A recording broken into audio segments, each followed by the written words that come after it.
Tara, so welcome to the Fut-Afrique channel. My name is Brian Mofokeng, sitting with Sizwe Mabena as well as Shane McGregor. Almost said Shane Mabena. Sounded nice, eh? Shane Mabena. Mabena, wait, Mabena. Cousin. Should have been nice, eh? Imagine if he Shane Mabena. Yeah. Mabena, don't. Mabenas are doing things in the world of football. What if you don't run? Mabenas are doing things in the world of football. Are they? Well, when there's commentary on the field, we're rocking things, man. Okay. Yeah. Okay. Shane. You need Jerry to be here. Yeah, Jerry's to be. Baby. But he's not sure.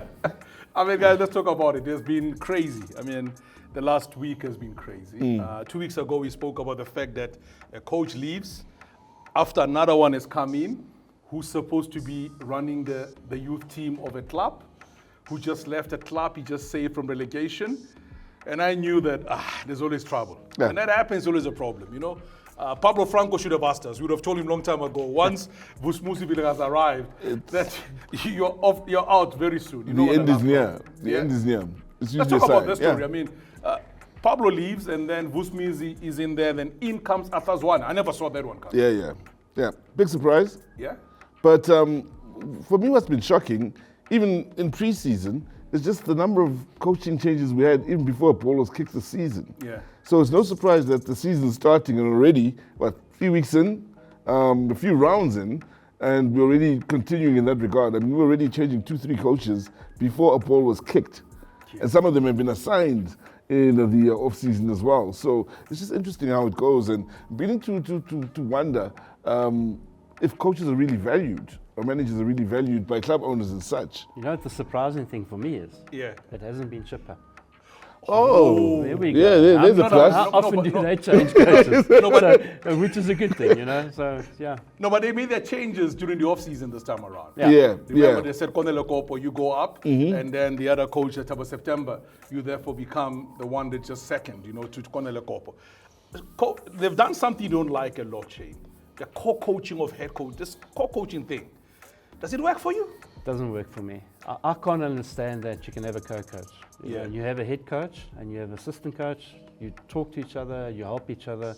But what's this co-coaching? Who gets the final decision? Who is making the squad? Who is picking the team? Two of you? Doesn't work. You know what, Brian? You know why I say that? We'll go sit and watch the same game. Yeah. And we'll see the game completely Totally differently. So now you've got two coaches. That's happening. How does it work? You know, you're on the field and you want to make a change. Who makes the change? Which are the co-coaches though? And like I said, we'll watch different game, same game. We'll see it differently. Yeah. Surely that's happening there. So for me, that doesn't work. Is it fashionable? I think it's just what people do that's fashionable in football. It's not the right thing to do. Yeah. Man United going to do it. They probably should. They probably should. Then again, who joins it? But no, it worked for Sundowns, or seemingly worked for Sundowns, and I think everyone is just looking at what the fashionable thing to do is here. For Sundowns, it's okay to play out from the back when Ronald Williams is there. Yeah. It looks beautiful, it really works. Suddenly everybody else is doing it, and not everybody has the capacity to do it. So sometimes when a team is winning, and winning well, whatever they tend to do becomes the trend, and becomes fashionable. I don't think it's the right thing to do, and I don't think it will work for everybody. I want to just butt in there, because you say it works at Sundowns. Yeah. Mm-hmm. When Rolani took over as head coach, didn't it change a little bit? Didn't they play a lot better? Didn't things work out much better? You're right, but you must remember when it started at Sundowns. Peter was still the head coach, but there was still Magnoa Mniti and Rolani. So it's been happening for a long time before everybody else caught on. Yeah. And yes, Sundowns has made these changes here and there. And everybody else is jumping on board. The senior coach also exactly. in between all of that. Exactly. Now, we always talk about Chipper United on every platform, how they change coaches. But you have never looked at Amazulu. They've changed a lot of coaches. Yeah. I mean, if you look at it from the days when Benny was there, to Brandon Truter, to Roman Falls, to Frank himself, who's just been there. You talk about this list of coaches who've been there. As some say, there's Siabonga Nomvet among the coaching team as well. So they've had so many changes in the last three seasons to talk about the number of coaches they actually had. And they've lost some key players to other teams also, who decided to want to be. One of those is Andre de Jong. Yeah. player was at Amazulu. He's doing so well. At Stellies, yeah. You know, as we move on to the transition of the KZN story. Saturday was the day. We all waited for this final. Orlando Pirates looking to make it 3 in a row. Stellenbosch looking to win their first MTN title after having won the Kali knockout last season. They came in that game. Spectators arrived. Beautiful to see as well at the Moses Mabhida Stadium. Drama. Always drama. In South African football, there's always got to be drama, otherwise it's not What's worth the it. point? I got to agree with you that the crowds have been there, and that's brilliant, and that's brilliant for football. Doesn't matter who's playing, who's watching, it's brilliant for football. Stellies started off well, great game, and then the drama happened. You know, they had the chance to win it from the free kick, from the corner. Unfortunately, goes downfield, then the drama all breaks out. I mean, free kick, taken the wrong place, Pirates get the goal. What does it do to as a coach, from my point of view, what does it do to the Stellies players? Obviously, going to deflate you. No matter what you do, no matter what you say, how do you pick those players up as a coach? Steve Barker, very difficult. You know, there's two things about that scenario that got to me. Firstly, the free kick happens, the ball rolls on 5-10 yards. I'll say 5 to be safe. Right? So, but it's rolling forward, so closer to goal. Mokoena, there's nothing wrong with taking the early set piece. That's quick thinking from a young lad. Mufukeng, I beg your pardon. Nothing wrong with that. I know you don't want to mention Mufukeng's name because I understand. Cousin. But nothing wrong with that. But for me, the ball rolled forward. That's one. Two, it looked to me like the referee may have been having words with some of the Stellies players. Two, so how then are we taking a quick set piece? Because if you're having words with me, I'm going to stop and listen to you as the ref. My attention's no longer on the opposition players and their movements. So it wasn't just that the ball rolled forward a couple of yards, or not just a couple of yards, 5 or 10 yards. It's also the fact that the referee distracts the Stellies players by talking to them, and then Pirates take the set piece. It's wrong on so many levels. Yeah, but not even that. I mean, he's standing at where the free kick should have been taken. So he's standing there, talking, as you say, to the Stellenbosch players, and they take it 5-10 yards, 10 yards, I would say. I mean, as a referee, surely you say, "Whoa, guys, let's be fair." Thinking, but let's be fair. The free kick is a. I mean, that's the same ref who was supposed to be part of the officiating for the Super Cup, and one of the teams came and said, "Don't want him to officiate in our match," and then he's eventually found himself sitting in the VAR department as opposed to be the man in the middle there to swap things around. Talking about Abongile Tom. But then somebody will come and say to you, Stellies' goal itself. A throw-in happened here. It was taken 4 or 5 yards from where it's supposed to be taken. You know, surely Pirates will complain about that too, as they're saying that, you know what, if you're saying it's good for Stellies, then surely it should be good for us as well. Difference between a throw-in and a free kick. You have a look at every throw-in that takes place. It's never taken in the right position. I'm sorry to tell you this, and that's part and parcel of the game. Guys walk. It takes them 5 minutes to take the throw in. Why it takes so long? But as they're taking longer, they're moving forward. Never going back, always moving forward. Except when the free kicks, the throw-ins in the corner, then they want to move back. Very clever from players, so you can't really bring that up. The free kick, any free kick that's given must be taken in the right position. Otherwise, you know, you get a free kick just outside the box. Guys will be taking the penalty spot. And also with the throw-in, it wasn't a quick throw-in. It's one of those where you have to wait for them to take their places in the box so you can aim for De Jong, who's going to get the near post flick on. We all know it's coming. So they have to get set for that. Defensively, you also get set for that. So they were ready for it. Whether it was in the right place or not, they were set for it. Whereas the quick free kick, you weren't set for it. And you were talking to the referee. Nice one. Nice one to go with that. Let's talk about a new player, Mujela. Arrived this from TS Galaxy. Looks like they're missing him, TS Galaxy, because they are struggling to win matches with him gone. You know, he arrives there, fits like a glove, like he's always been part of the team all along. What changed? What happened there? Because remember there was a role was played by Ikram Reyners. Reyners leaves, they bring in Mujela into the team. Devin Tata is still there, fair enough. They still have Jalen Adams coming just from behind him. But they've lost Antonio van Wyk.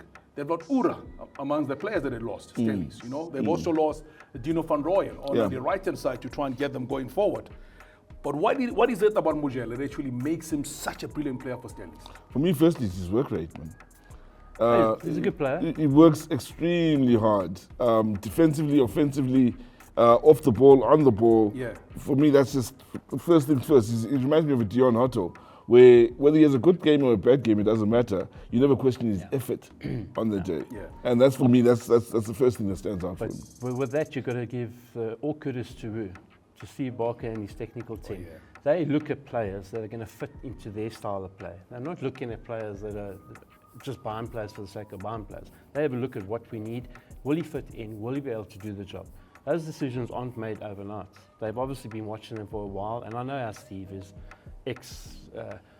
captain in the Air Force. Not many people know that. Yep. So his mind is like that, you know, discipline, this, that, and that's what they would do. They'll have a look at the player, keep on looking at him, identify, will he fit into our style of play, then they'll go and buy him. They won't just go buy a player because it's a name, because you have to bring players in. So that's, technically, I have to give it to them. But he does a great job, like you're saying, works off the ball. That's the big thing. Whenever you're having a bad game, and I used to have that often, it's the work that you do off the ball, bringing other players in and helping other players. That's the difference between an average player and a good player. And that's what's lacking in South African football at the moment, is those type of players. Sizwe, let's talk about this part here now. We always say that it's not how you start, but it's how you finish. Let's talk about Jose Riviero. When the starting 11 came out, we were thinking, whoa, Yeah. Mufokeng is not playing, Mabas is not playing. Yeah. These are your two key players in the squad, and you've got them on the bench. What are you doing? And when he brought them in at a time when Stellies were tiring. They just put the pressure on them. Yes, the free kick that was taken eventually resulted in the goal. There's the two of them combining. And then they combined for the second goal. I mean, Mufokeng's second goal. Wow. The third goal, in fact, and Mufokeng scored. Cheeky. For a teenager, that's cheeky. That's wrong. Someone should he slap seems to him do for it that. every year. Someone should take him aside and just, quick one like, hey, it's cheeky. He seems to do it in every final. But he's a man for the moment. Yeah? Right now, you remember the Champions League. Comes in off the bench. Yeah. Pirates are struggling against running someone at home. Yeah. Finds the pass that releases Saleng for the winner. Yeah. So he's the man from the moment. He gets the impact coming in off the bench in the Champions League game, in a tough Champions League game against running. Again, tough final, comes in off the bench, gets the impact with two telling plays. And it's not just about the moment, it's also about the intelligence in the action. It's not just about the action itself, it's also about the intelligence, taking the quick free kick. The way he combines with Mabasa for his goal. It's the intelligence and the movement and the combination between the two that's impressive. So, for a youngster to be coming up with big plays like that and big moments like that is unbelievable, including the Nedbank Cup final. It's unbelievable. But you got to be looking at that at Rivera himself, the coach. Okay, going into a cup final, they've been playing, they've been getting results, they've been scoring goals, they've been playing well. To leave them out of the team could have backfired on him. Could have, yeah. Could have backfired. Yeah. If Stellenbosch scored before the second goal. Corner before the second goal, all of a sudden you're under pressure. And if you hadn't brought those players on, the fans are going to be saying, whoa, what are you doing? Why didn't you start with them? We lost the final because you didn't start with them. So to be honest with him, fair comment to him, and I take my hat off to him. Because you know what? He brought them in at the right time. Players are tiring. Players are getting, the legs are getting a bit tired. A little fresh injection into it, boom. So it worked for him this time. Yeah. But if it didn't, he would have been under huge pressure. But once again, we're going to go back to this. Is he only a cup coach? We find out this season. Yeah. I say that because outside of Sundowns, no one else has been winning the league. So and that makes every other coach is, But not just winning, I mean, put them under pressure. Yeah. Not the vast difference between give them a good run. Give them a good run for their money. Is there going to be a change this year? Yeah, we'll Let's see. hope so. We'll see. Let's hope so. But for me as well, we also have to look at just overall, Shane, 2 Nedbank Cups, 3 MTN8s in a row. First coach to win 3 in a row. Also mentioned Screamer Shabalala. Yeah. The timing of it. Timing In winning the of it, 3 after Screamer's passing, it's all quite telling. And this is a guy who's making a huge impact. I saw him when Pirates scored the 3rd goal. He broke down in tears on the bench. And I thought to myself, okay, we are all pundits. We know the numbers. We know Screamer just passed away. We know Screamer's won 3. We know this takes him above everybody else. Yeah. We know the impact he's having.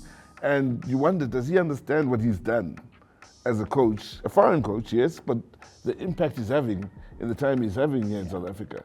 And when I saw him break down and cry, I thought, yeah, he understands He does understand. how Exactly. big this is what he's And achieved he's here. put himself in the window, you know. Yeah. Now a lot of people, especially South African coaches at the moment, that guys will be looking, whoa, this is a good coach, we can bring him in to our teams.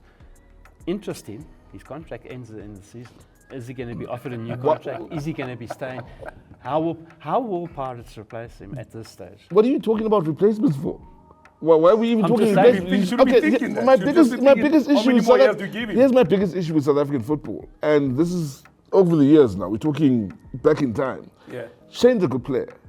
Shane scores, first season scores 16 goals, second season scores, let's say 12, third season he scores 20. I know I want Shane in my squad. Why do I wait for his contract to Exactly. wind down before I speak to him about the next contract? Exactly. And Yeah. I'm allowing other people to poach. Yeah. Kingston Ngata. Yeah. I believe Chiefs didn't want to let him go when they let him go. The problem is he went into the last 6 months of his contract. He started talking to other people, which he's a free then agent, yeah. offended Chiefs. But why, if you knew you wanted him, why wait till the last 6 months? Exactly. But that's what I'm saying to you. I'm just putting it out there. And that his contract Pirates is as ending. well. If it was Why? me, We should be renegotiating already. exactly, should have been done. Should have been done last season already. All right, so now Jose does have people who support him and want him to stay longer. That is a very interesting one. But also number-wise, I mean, since we talk about the two teams, these are the best performing teams in the country. Yeah, right now. You know, I mean, 21 goals for Stellenbosch in 11 matches. Pirates 22 goals in the 11 matches. Only one loss for Pirates. Stellenbosch, in fact, one loss for Stellenbosch. No loss for Pirates. And then clean sheets, 7 each. End of the day, there had to be a winner. Well done to the Buccaneers. I saw a cherry, and it was